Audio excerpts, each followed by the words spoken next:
And we are back with the fifth and the final segment of the GSMC Basketball Podcast presented by the GSMC Sports Network.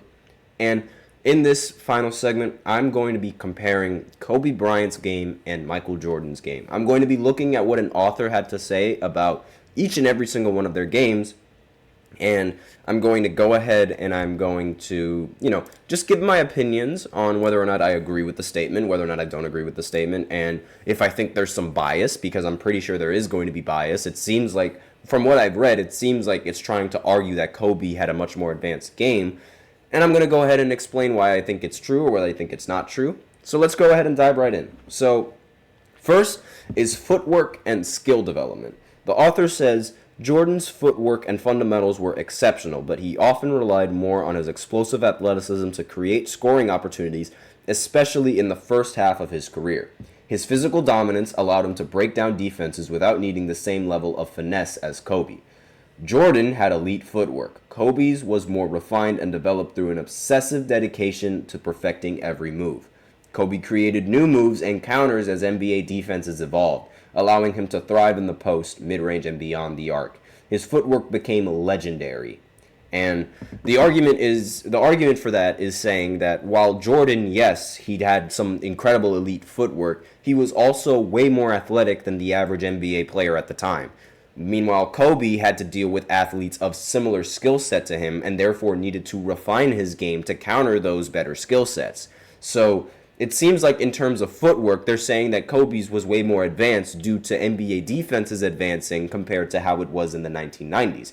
You can make an argument about whether or not you think defense was tougher back then or whether or not you think defenses is more difficult now, but regardless, it was way easier to stay in front of somebody because more players in the NBA were way more athletic and we're used to that athleticism as opposed to back in the 80s and back in the 90s. Nobody had seen an athletic player as athletic as Michael Jordan.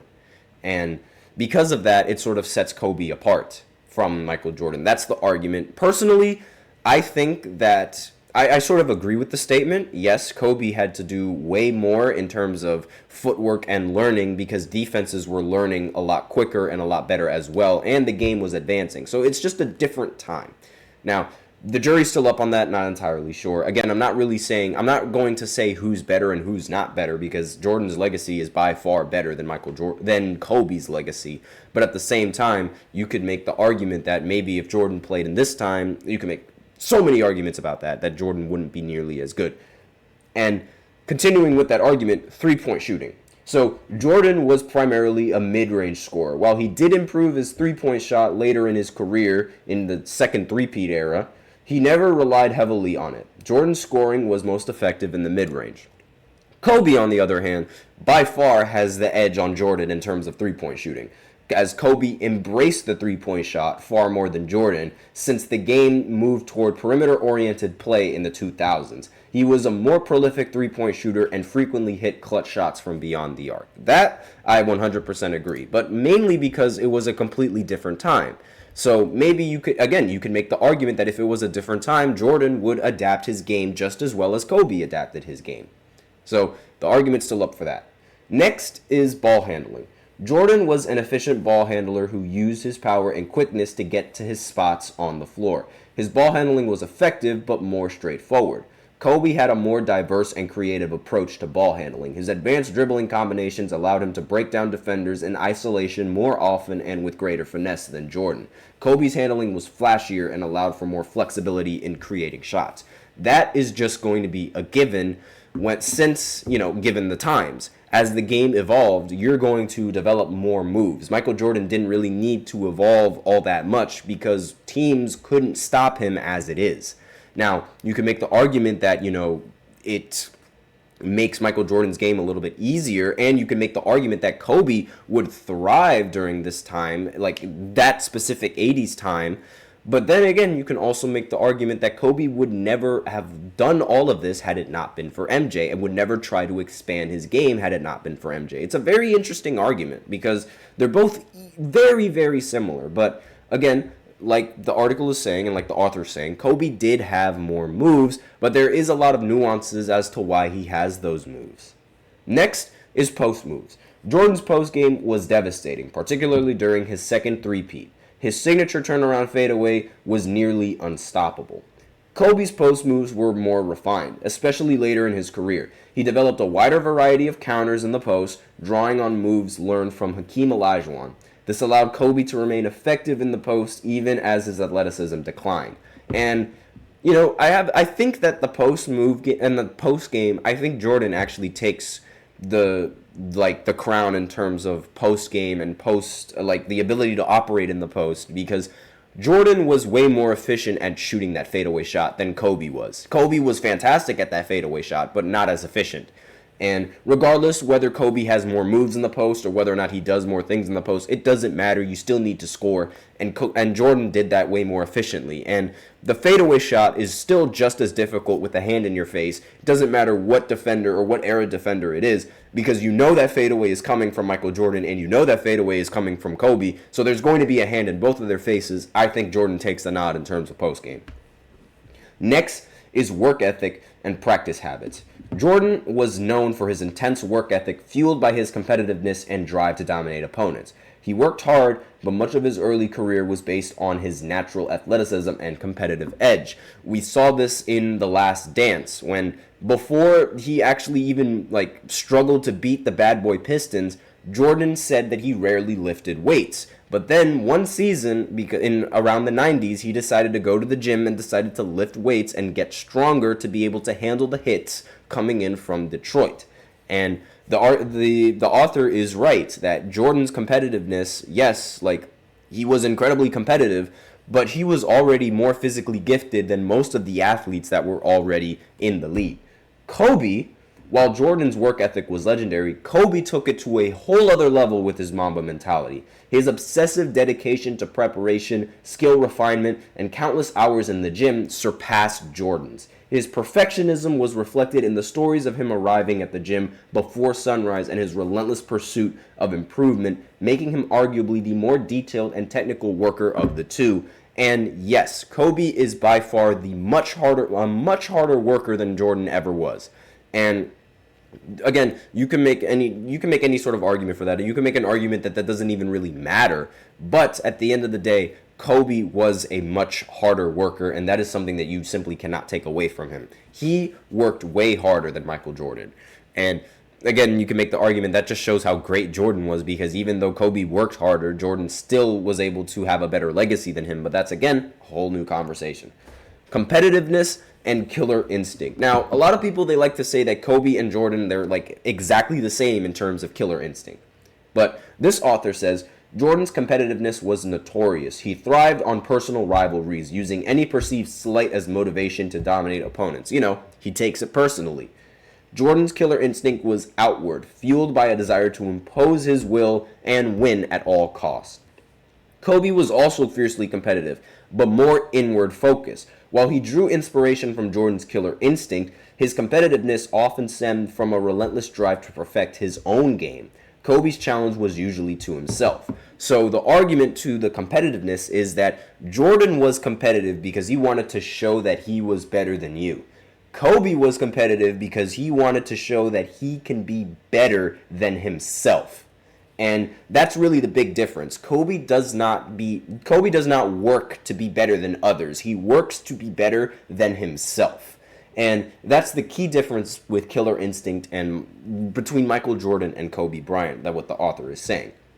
I think that's a totally fine comparison. Personally, I totally agree with it. Let me know in the comments what you guys think of that killer instinct. And of course, Kobe, again, he would also impose his will on other players. He was a professional trash talker along with Michael Jordan.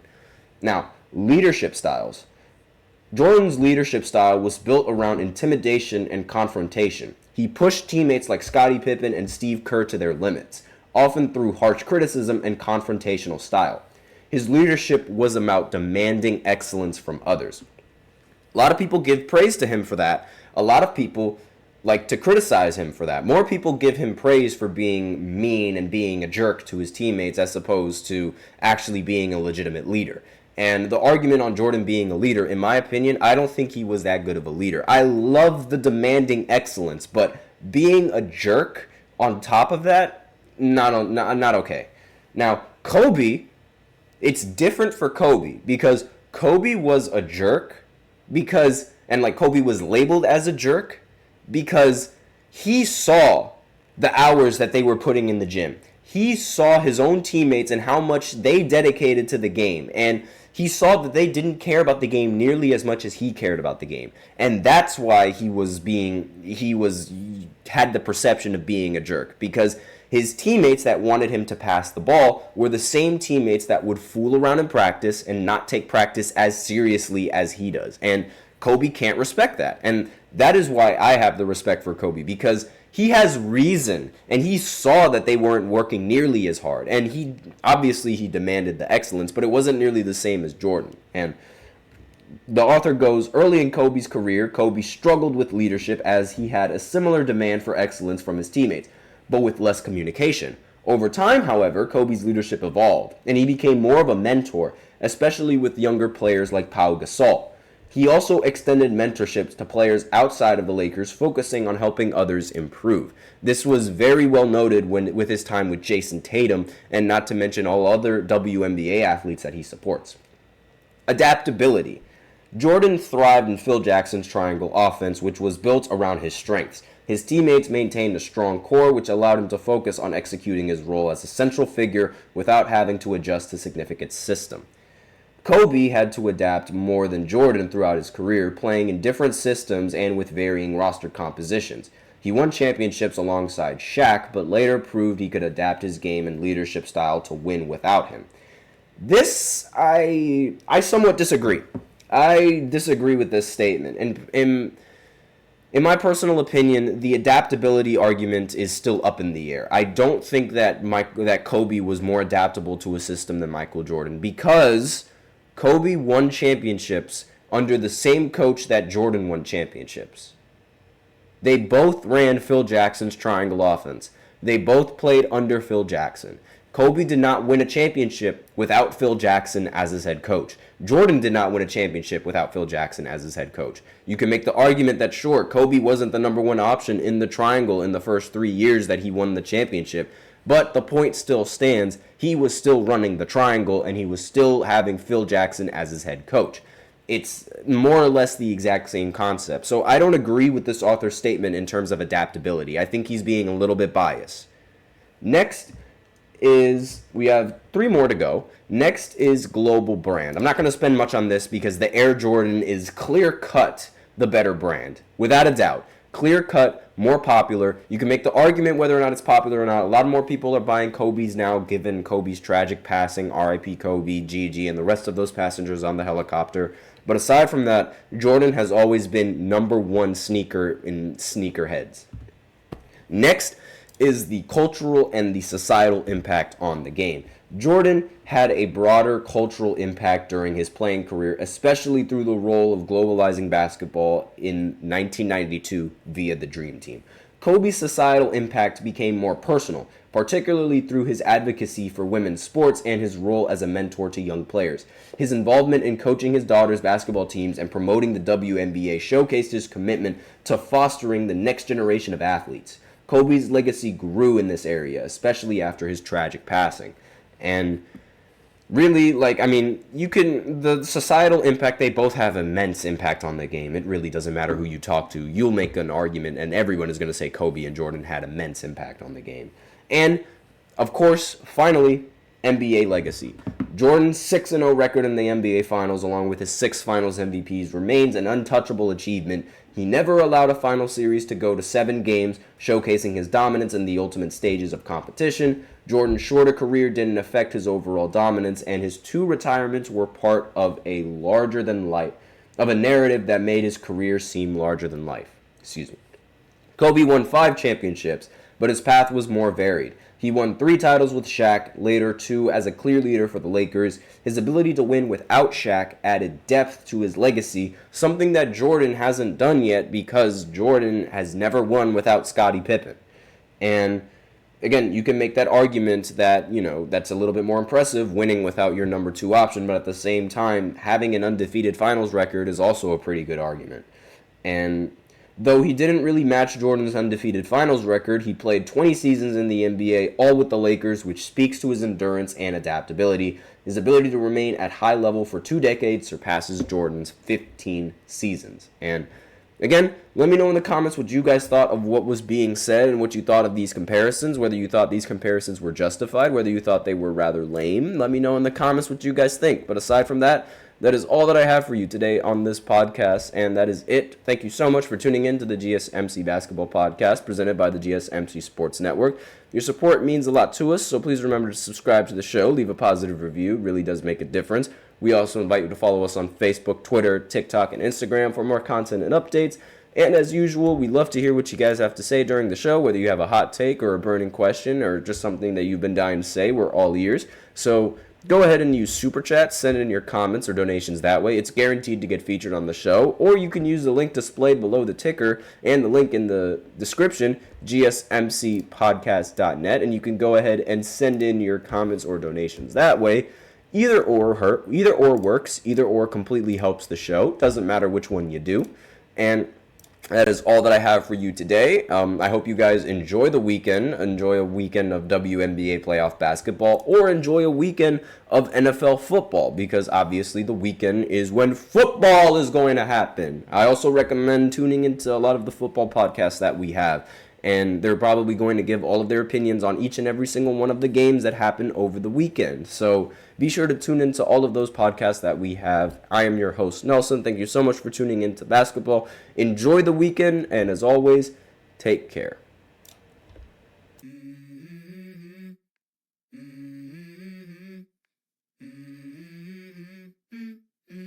Let's go.